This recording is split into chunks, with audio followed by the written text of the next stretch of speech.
I was just on here thinking, I looked up on the wall, and if anybody knows Mama Janice, she was a big inspiration to me. She wasn't my biological mother. My mom died when I was 18, almost 19 years old, and I went through a really long battle.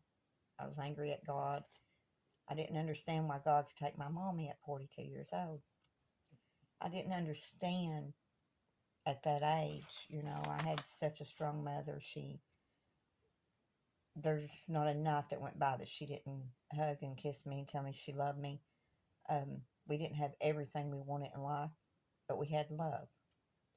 And that's one thing that I'm blessed to say, that growing up as a child, I felt more loved than any child really, I guess, any could imagine. There's so many children out there that doesn't get that. And although my mom had left me with so much, and as I get older, I'm seeing more of her in me. I was angry. I allowed the devil to conflict my logical thinking for a long time. I was in a many year abusive relationship, and with my girl's daddy, and it was hard. It was hard. Um, Although I had forgiven him, there was a lot of ups and downs. A lot that I didn't really reach out to people about. I had isolated myself. I had been beat down so much that I forgot to believe in myself and the values that I was taught as a child. And I stayed in a relationship for so long thinking that I could give my children what I had. I didn't understand there was no resources. You know, when you're young and you go against your family and you try to do something that you're not supposed to, it says honor your mother and your father. And I didn't do that. I went against my parents because they saw what I couldn't see at that age. And it doesn't matter how hard you try at something, there's always consequences to our choices. It doesn't matter what the situation is. And so, needless to say, after I lost my mom, I was already in this violent relationship and holding on, and it broke me. It broke something inside of me that I couldn't imagine. Like, I was such a happy, easygoing, always laughed, always energetic, loved life so much, to the point that I was beat down. I become a negative person. There's nothing in this world that I had good in my life that I could see. I started building walls, started pushing people that I counted on away. And so, needless to say, this brought many years of drug addiction, um, as a result of being beat almost. Well, I died 3 times, was flown out by helicopter to the UK hospital in Lexington, Kentucky. And that started a spiral that I couldn't imagine. I got addicted to painkillers. Praise God, I've not had a pain pill 9 years. I prayed myself in prison. And people always hear the bad in your life. I made bad choices, and I paid dearly for my choices. And, I'm my worst critic. I can't forgive myself over a lot of the choices that I've made, the choices of not being the daughter that I should have been, not following my parents' direction and doing as they had wished, um,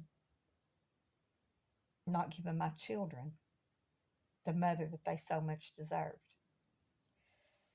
And so when I come out of prison, I met this little woman that I learned to love in a mother form, not to replace my mommy. But this woman reminded me so much of my mom that she stole my heart in ways that people can't imagine. And she taught me to believe in myself. And when I lost her, it was like losing my mommy all over again. I miss her so much. You know, my mom has been gone for 25 years as of December of 2025. And there's nothing like losing a parent. People tell you to grieve.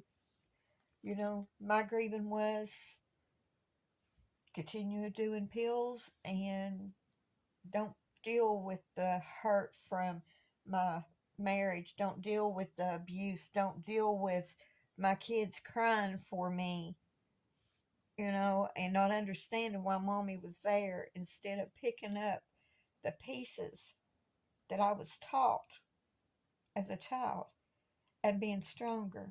You know, I failed in so many ways as a mom. But by failing, I can't go back and change any of that. You know, I put up walls and I put smiles on my face and I pretend nothing's going on because I don't want to put hurt out there to others. You know, I'm a firm believer that smiles are contagious. And you don't know what the person that you meet in the grocery line, you don't know what they're going through. You don't know what they do when they go home and they go in behind closed doors. You don't see the tears. I was taught that weakness or crying and emotions was a form of weakness in my marriage. For many years, I couldn't cry. I didn't understand that. But you know, I hadn't healed, I hadn't felt. The walls kept me bound.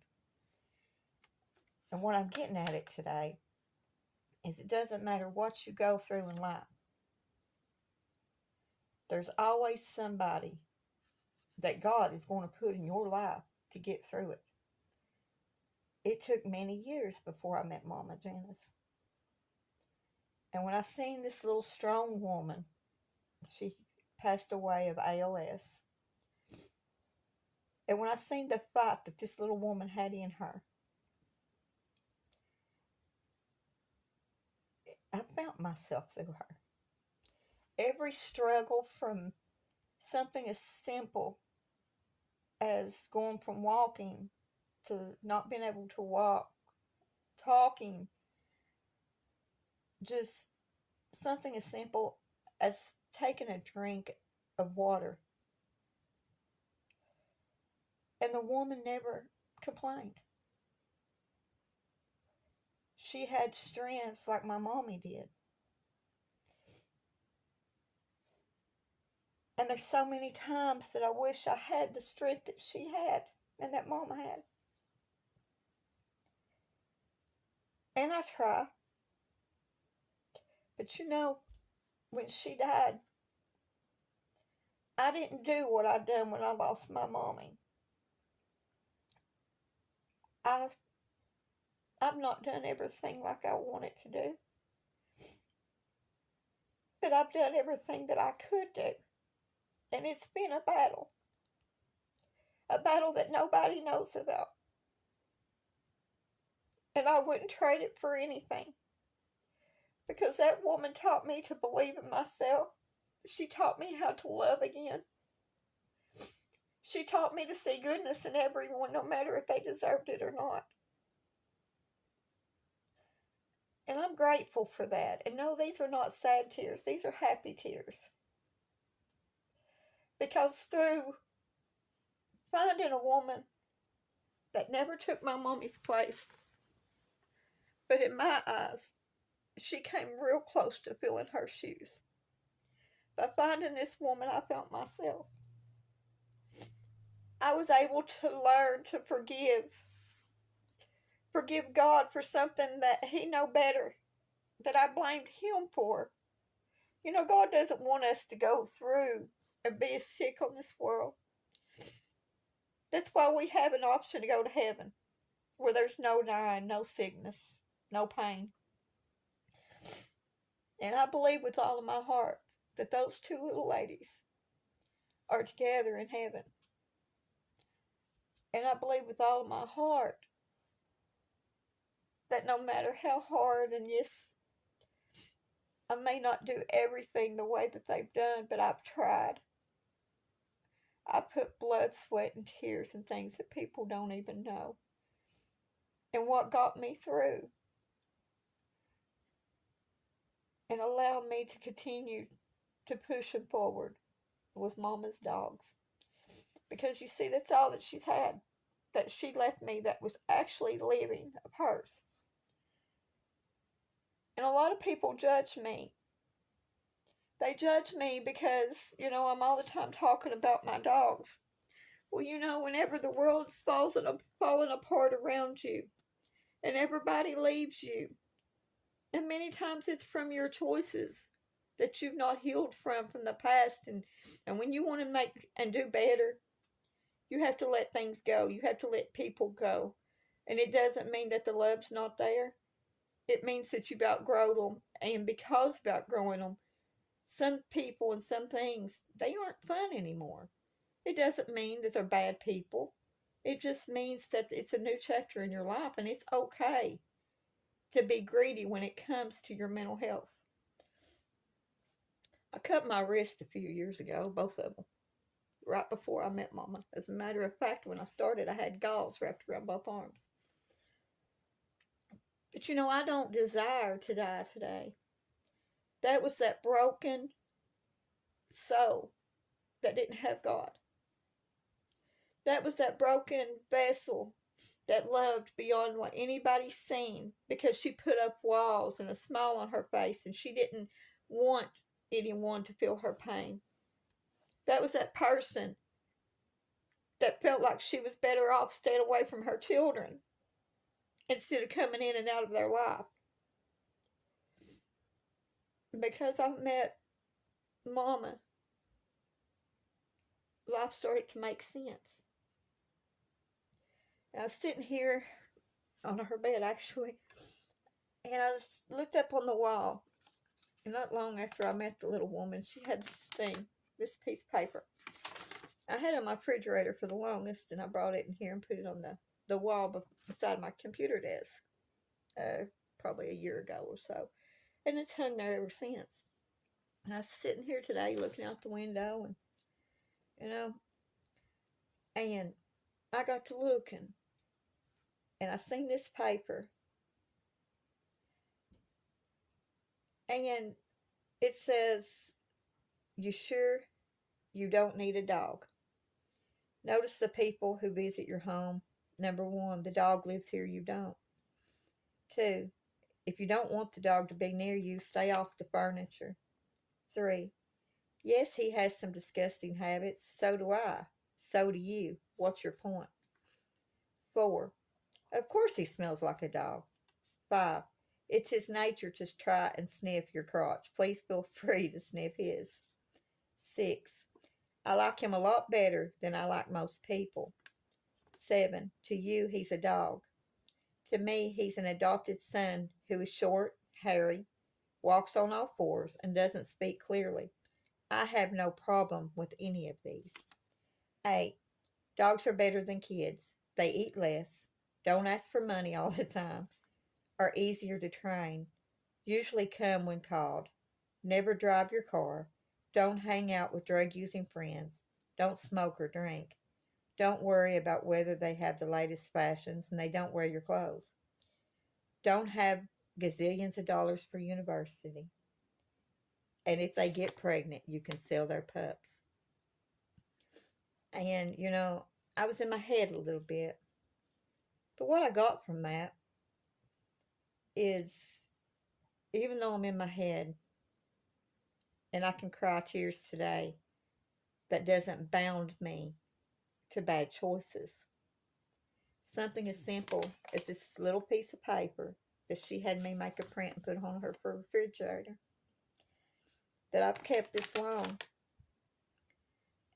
It brought a smile to my face. You know, it's not the big things in life that make you happy. Don't get me wrong. Money's good. It doesn't buy happiness.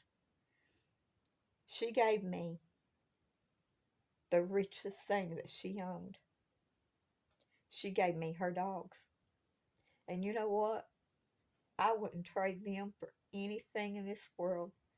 Because on my days that I have really bad days, the days that I'm sick, the days that I cry, I've got them. And by their dog hair on my clothes, and by their licks on my face, that brings me joy. You know, people can talk and say things around to this one and that one. My house may not be the way I want it to be. I've been sick for a year. You know, my yard may not be perfect, but anybody knows before that I got really sick, I kept my yard looking so good. And yeah, I kept it mowed this year, but I didn't do what I wanted to do. I'm not giving up. I'm not giving up for anything. I'm going to continue to make her proud as I promised her. I'm going to continue to love her dogs. And what I'm getting from that is people can judge me. People can talk about me. People can assume. But you know, I know my love. My dogs know that I love them. What's it matter about anything else? But whenever you get in your head and you listen to rumors and you listen to this and you listen to that, it's going to keep you in your head. But when you get in your head, look around you and look at the things that you've got. A piece of paper printed from 2003 and brought tears of joy to my face today. It was kind of like Mama telling me, suck it up, put a smile on your face. She's with me. And it doesn't matter where I go in this world, she will continue to be with me right here. That's all.